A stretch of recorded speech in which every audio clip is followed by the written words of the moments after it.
Excellences, Madame, Messieurs, au nom des intérêts supérieurs de la nation et du peuple béninois tout entier, nous disons que les décisions prises par la conférence seront appliquées dans l'ordre et la discipline librement consentie. Ce n'est pas du défaitisme, ce n'est pas la capitulation, c'est une question de responsabilité nationale.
Conformément à une motion de la conférence, une amnistie a été décrétée le 2 mars en faveur des détenus politiques impliqués dans les tentatives de coup d'État de 81 et 88.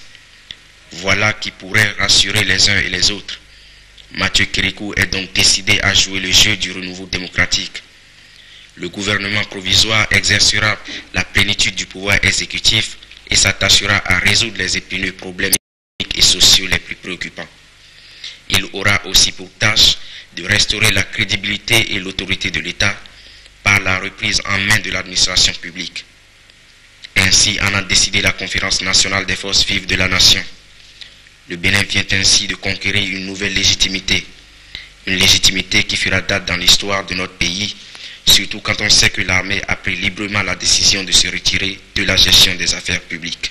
Oui, l'armée doit respecter ses engagements pris devant toute la nation béninoise et la communauté internationale en œuvrant effectivement en son sein pour l'avènement d'un véritable état de droit au Bénin. Les regards sont tournés vers le président Kérékou, qui a la lourde charge, l'historique responsabilité de respecter l'engagement pris le 28 février 1990 devant le peuple béninois et la communauté internationale. Le Bénin est observé et suivi de près en Afrique et dans le monde. Le vent de la démocratie s'ouvre toujours sur le continent. Gabon, Cameroun, Côte d'Ivoire, Congo, Zaïre, Libéria, Kenya, Somalie, Algérie. Partout, les gouvernants sont confrontés aux voies qu'impliquent la démocratie, l'état de droit, le multipartisme, le respect des libertés individuelles et des droits de l'homme. Les responsables béninois et les dirigeants africains sauront-ils relever les deux défis majeurs de la célébration de nos 30 ans d'indépendance? La démocratie et le développement sont désormais incontournables. En tout cas, plus personne n'a le droit de trahir la nation, de bafouer l'instauration d'un véritable état de droit au Bénin et en Afrique. Bonne route à l'ouragan de la démocratie, de la perestroïka et de la glasnost à l'africaine. Bonne fête à vous.